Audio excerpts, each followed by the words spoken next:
स्वागत कीजिए, दुनिया के सबसे बड़े भिखारी एक्सपोज हुए हैं।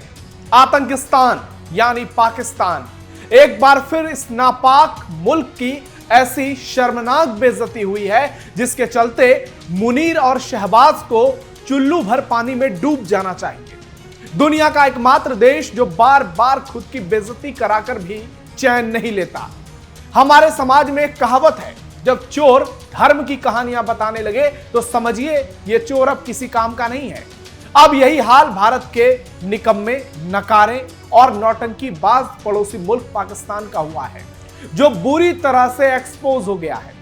बेइज्जती ऐसी कि दुनिया पाकिस्तान पर थूक रही है। इस्लामाबाद से आई खबर ने पाकिस्तान को पूरे विश्व का जोकर साबित कर दिया है। और ये हमारे लिए शर्म की बात है कि हमारे पड़ोस में एक ऐसा भी देश है जो हमारा पड़ोसी तक बनने के लायक नहीं है। इससे बेहतर तो नेपाल, भूटान जैसे देश हैं।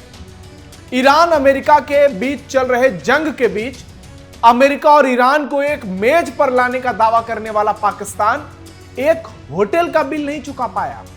सोचिए, ये भारत पर कब्जा करने की गीदड़ भभकी देने वाले लोग हैं। कूटनीति के मंच पर ताकत दिखाने चला था ये आतंकिस्तान, लेकिन आर्थिक हकीकत ने सरेआम पोल खोल दी। कर्जखोर पाकिस्तान बुरी तरह बेइज्जत हुआ और यह इंटरनेशनल बेइज्जती है। यह इंटरनेशनल भिखारी है मुनीर और शहबाज। और अब तो मुस्लिम देश भी पाकिस्तान को कूट रहे हैं। यूएई ने धमकी दे दिया है। अब देखिए पाकिस्तान कैसे पूरी दुनिया में कटोरा लेकर भीख मांग रहा है और आने वाले समय में भी यह मुल्क भीख ही मांगेगा। जब पूरी कहानी आप जानेंगे तो आपके होश उड़ जाएंगे। नमस्कार, टर्निंग पॉइंट में आपका स्वागत है। मैं हूं नवेंदु और आज के इस वीडियो में आपको बताऊंगा कैसे पूरी दुनिया में पाकिस्तान की इतनी करारी बेइज्जती हुई है। वीडियो लास्ट तक जरूर देखिएगा। पाकिस्तान की शर्मनाक बेइज्जती, पूरी दुनिया में पाकिस्तान बदनाम, मुनीर शहबाज इंटरनेशनल भिखारी घोषित। पाकिस्तान पर अब सबसे भीषण हमला। इस्लामाबाद में हुई अमेरिका ईरान शांति वार्ता पाकिस्तान के लिए वैश्विक शर्मिंदगी बन गई। हालांकि वार्ता आप इसे कहेंगे क्या, वार्ता तो हुई ही नहीं। पाकिस्तान की शहबाज शरीफ सरकार ने वार्ता की मेजबानी के लिए चुने गए 5 स्टार सेरेना होटल का बिल चुकाने में पूरी तरह से हाथ खड़े कर दिए। नाकाम हो गई पाकिस्तान सरकार। जी हां, जो कार्यक्रम पाकिस्तान के लिए दुनिया भर में अपनी कूटनीतिक ताकत दिखाने का एक शानदार मौका था, वो उसके लिए भारी फजीहत का कारण बन गया। बिल नहीं चुका पाने की इस घटना ने पाकिस्तान की आर्थिक स्थिति और उसकी विश्वसनीयता पर न सिर्फ गंभीर सवाल खड़े कर दिए, बल्कि पूरी दुनिया को यह भी बता दिया कि अगली बार से पाकिस्तान में कुछ मत करना, नहीं तो इस भिखमंगे मुल्क की औकात नहीं है कि ये एक होटल तक का खर्चा उठा पाए। स्थिति इतनी खराब हो गई कि आखिरकार होटल के मालिक को खुद आगे आकर इस पूरे खर्च का भुगतान करना पड़ा। होटल के मालिक आगा खान डेवलपमेंट नेटवर्क से ताल्लुक रखते हैं। इस घटना के बाद जो सियासी गलियारे हैं, कूटनीतिक हलके हैं, वहां पाकिस्तान की जमकर किरकिरी हो रही है। जिस कार्यक्रम को पाकिस्तान अपनी विदेश नीति की एक बड़ी कामयाबी मान रहा था, वो उसके लिए एक पब्लिक रिलेशंस डिजास्टर यानी सार्वजनिक बदनामी बन गया। और जरा सोचिए हमारे देश के गद्दारों का क्या हाल हुआ होगा जो पाकिस्तान की विदेश नीति का ढोल पीट रहे थे। दूसरी ओर अमेरिका ईरान के बीच इस्लामाबाद के सेरेना होटल में चली 21 घंटे से अधिक की सो कॉल्ड मैराथन शांति वार्ता पूरी तरह से फेल हो गई। दोनों पक्षों ने ईरान के परमाणु कार्यक्रम, स्ट्रेट ऑफ हॉर्मुज पर नियंत्रण और आर्थिक प्रतिबंधों के हटाने और क्षेत्रीय सुरक्षा जैसे अहम मुद्दों पर कोई आम सहमति नहीं बना पाई।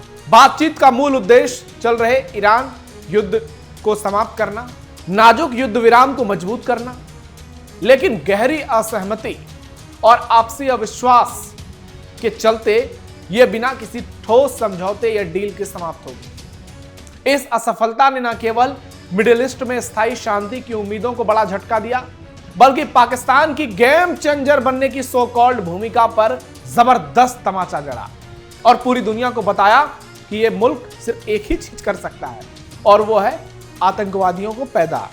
उसको पाल सकता है, उसको पोस सकता है और पूरी दुनिया में जिहाद कर सकता है। उसके अलावा इसकी और कोई औकात नहीं है। एक झटके में सारे दावे फेल। पाकिस्तान की कंगाली स्थिति। इस्लामाबाद में हुई इस शिखर सम्मेलन का उद्देश्य दुनिया को यह दिखाना था कि पाकिस्तान अमेरिका और ईरान के बीच एक भरोसेमंद मीडिएटर बनने जा रहा है। सेरेना जैसे बड़े होटल में इस बातचीत को आयोजित करने का मकसद यह जताना था कि पाकिस्तान एक स्थिर और सक्षम देश है।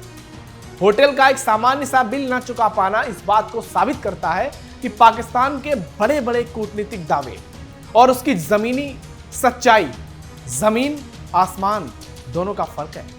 इतने बड़े अंतर्राष्ट्रीय कार्यक्रम के दौरान यह बुनियादी विफलता दिखाती है कि पाकिस्तान प्रशासन रोजमर्रा के खर्चे उठाने में पूरी तरह से फेल है। इनकी रोज की रोजी रोटी नहीं चल रही है और ये मीडिएटर बनेंगे। जब कोई मेजबान देश ऐसे अंतर्राष्ट्रीय और दुनिया भर की नजरें वाले कार्यक्रम में अपनी वित्तीय वादों को पूरी कर ही नहीं पाता, तो इससे दुनिया में उसकी प्रशासनिक और आर्थिक कमजोरी का सीधा मैसेज जाता है। यह घटना ऐसे वक्त हुई है जब पाकिस्तान पहले से ही IMF यानी अंतर्राष्ट्रीय मुद्रा कोष की कड़ी निगरानी में है। देश आर्थिक संकट से जूझ रहा है। महंगाई दर 10% के आसपास पहुंच गई है। मुल्क के सामने ढांचागत वित्तीय चुनौतियां खड़ी है। इन सब के बीच होटल के बिल का भुगतान न कर पाना पाकिस्तान के एक बहुत बड़े संकट का प्रतीक दिख रहा है। यह दिखाता है कि कैसे देश की आर्थिक तंगी उसके विदेशी मामलों की कोशिशों को पूरी तरह से बेनकाब कर रही है।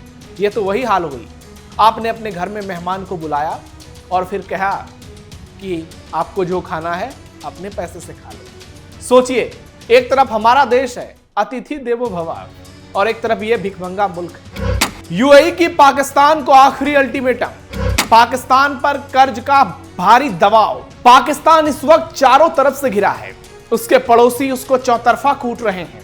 एक तरफ से ईरान, एक तरफ से अफगानिस्तान, एक तरफ से भारत और अब खाड़ी देश भी। पाकिस्तान का वित्त मंत्री मोहम्मद औरंगजेब, नाम देखिए, ये मुगलों की औलाद, इसने कहा है कच्चे तेल की बढ़ती कीमतें और विदेशी कर्ज के दबाव के बीच पाकिस्तान अपने विदेशी मुद्रा भंडार को बनाए रखने के लिए अन्य देशों और बैंकों से नए कर्ज लेने पर विचार कर रहा है। यह कर्ज ही लेता रह जाएगा पूरा जीवन। पाकिस्तान को लेकर जब भी बड़ी खबर आएगी, आप यही खबर सुनेंगे कि पाकिस्तान आज इस देश से कर्ज ले रहा है, पाकिस्तान ट्रंप से कर्ज ले रहा है, IMF से कर्ज ले रहा है। मतलब कर्ज लेने से इसकी पहचान है। यह स्थिति तब और गंभीर हो गई जब संयुक्त अरब अमीरत यानी UAE ने पाकिस्तान से अपने $3 अरब के कर्ज को पूरी अदायगी करने की मांग की है, यानी लौटाने की मांग की है। UAE का कर्ज चुकाने में पाकिस्तान के शहबाज शरीफ सरकार के हाथ पांव फूले हुए हैं। उसे कोई रास्ता ही नजर नहीं आ रहा। इस महीने पाकिस्तान और UAE के बीच कर्ज चुकाने की अवधि को आगे बढ़ाने पर सहमति नहीं बन पाई। UAE के नेता जो टॉप है प्रिंस 2 घंटे में भारत पहुंच जाते हैं, 3 घंटे में मोदी से मिलकर 4 घंटे में यहां से रवाना हो जाते हैं।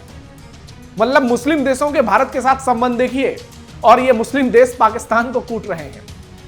पिछले 7 सालों में यह पहली बार है जब UAE ने इस तरीके की मोहलत पाकिस्तान को देने से इनकार कर दी है। मिडिल ईस्ट में चल रहे तनाव के चलते पाकिस्तान की अर्थव्यवस्था पहले से ही रेंग रही है। अब UAE के इस फैसले ने देश के बाहरी वित्तीय सुरक्षा कवच पर दबाव और ज्यादा बढ़ा दिया है। वाशिंगटन से ब्लूमबर्ग से बात करते हुए वित्त मंत्री औरंगजेब कहता है कि इस कमी को पूरा करने के लिए वे कॉमर्स विकल्पों और अन्य देशों से कर्ज लेने सहित कई रास्तों पर विचार कर रहा है। 27 मार्च तक पाकिस्तान के पास $16.4 अरब का विदेशी मुद्रा भंडार था, जो लगभग 3 महीने के आयात का खर्च उठाने के लिए काफी है। वित्त मंत्री ने दावा किया कि फरवरी के अंत में ईरान पर हुए अमेरिकी इजरायली हमले से पहले पाकिस्तान की आर्थिक स्थिति मजबूत थी। उसने भरोसा दिया कि पाकिस्तान अपने कर्जदाताओं का पैसा चुकाने के लिए पूरी तरह से प्रतिबद्ध है और इसके लिए अन्य संसाधनों का इंतजाम कर लिया जाएगा। चीन और सऊदी अरब के भरोसे पाकिस्तान। जब वित्त मंत्री औरंगजेब से पूछा गया कि क्या वित्तीय मदद के लिए चीन और सऊदी अरब से कोई बातचीत चल रही है, तो उसने इस बात पर टिप्पणी करने से इनकार कर दिया। हालांकि ब्लूमबर्ग की पहले की एक रिपोर्ट में बताया गया था कि इस तरह की चर्चाएं चल रही है। वित्त मंत्री इस समय वाशिंगटन में IMF और वर्ल्ड बैंक की स्प्रिंग मीटिंग में हिस्सा ले रहे हैं। मिडिल ईस्ट में संघर्ष शुरू होने से पहले इन बैठकों में ग्लोबल ट्रेड और आर्टिफिशियल इंटेलिजेंस पर चर्चा होने वाली थी। लेकिन अब इस बैठक का मुख्य फोकस मिडिल ईस्ट का तनाव और उसके कारण तेल की सप्लाई में आई भारी बाधा पर है। पाकिस्तान एआई वगैरह की बात करता है तो ये सूट ही नहीं करता है। पाकिस्तान 4 साल के लंबे अंतराल के बाद इस साल फिर से ग्लोबल बॉन्ड मार्केट में उतरने की योजना बना रहा है। सरकार यूरो बॉन्ड, इस्लामिक सुकूक और डॉलर से जुड़े रुपए वाले बॉन्ड जारी करेगी। इसके लिए अगले कुछ दिनों में प्रबंधकों की नियुक्ति की जाएगी। सरकार दूसरी तिमाही में पहली बार चीनी मुद्रा यानी युआन कर्ज लेने की उस पर भी तैयारी कर रही है। इसे पांडा बॉन्ड कहा जाता है। इसे एशियन डेवलपमेंट बैंक यानी एडीबी और एशियन इंफ्रास्ट्रक्चर इन्वेस्टमेंट बैंक यानी AIIB का समर्थन मिलेगा। शुरुआत में 25 करोड़ डॉलर के बॉन्ड जारी किए जाएंगे और इसका कुल लक्ष्य 1 अरब डॉलर है। पाकिस्तान को उम्मीद है कि इंटरनेशनल मुद्रा कोष का कार्यकारी बोर्ड जल्द ही 7 अरब डॉलर के बेल आउट प्रोग्राम की अगली किस्त को मंजूरी दे देगा।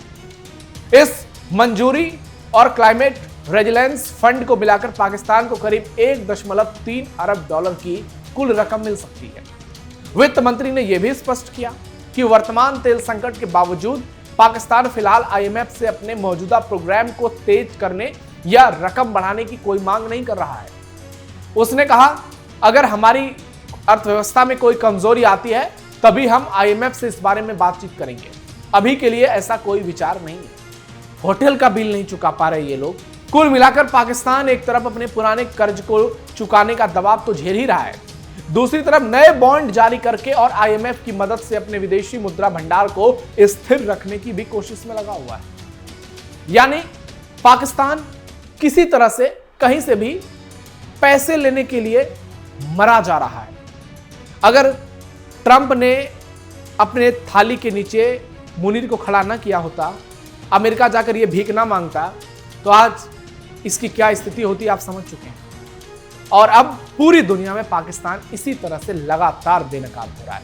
जरा सोचिए, ये भारत पर कब्जा करने की बात करते हैं, खाने को इनके पास भोजन नहीं है, पहनने को कपड़े नहीं है, नौकरी रोजगार की तो बात ही छोड़ दीजिए, कर्ज में डूबा ये भिखारी देश एक होटल का बिल तक नहीं चुका पाया। इससे ज्यादा शर्मनाक और क्या ही हो सकती है। आपको क्या लगता है पाकिस्तान के लिए किन शब्दों का इस्तेमाल किया जाए? आपके हिसाब से कमेंट बॉक्स में जरूर बताइए। हमारे वीडियो को लाइक कीजिए, शेयर कीजिए और चैनल को सब्सक्राइब कीजिए। फिलहाल के लिए टर्निंग पॉइंट में इतना ही। धन्यवाद।